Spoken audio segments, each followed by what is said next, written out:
তো চলো তোমাদের সাথে শেয়ার করি বিয়ে বাড়িতে কি খাওয়া দাওয়া করলাম, মানে কি খেলাম। তো স্টলে ছিল কফি, পকোড়া, তারপরে ছিল ফুচকা, আইসক্রিম। তো পকোড়াটা বাদ দিয়েছিলাম কারণ এখানে চিকেনটা মেশানো ছিল বলে, চিকেন পকোড়াটা এটা মিক্স করে ফুচকা খেয়েছিলাম, আইসক্রিম খেয়েছিলাম, কফি ছিল, কফিও খেয়েছি। আর সাথে তোমাদের সাথে শেয়ার করব আজকে মেন খাওয়া দাওয়াটা কি ছিল। তো সেটা অবশ্যই তোমাদের সাথে আজকেই শেয়ার করছি, এই ভিডিওতেই শেয়ার করব।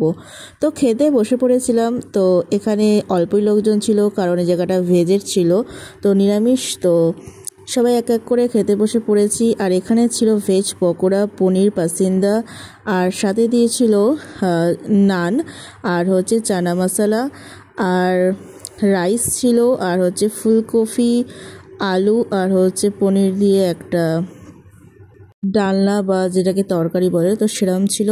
চাটনি, পাঁপড়, সন্দেশ, মিষ্টি এসব ছিল।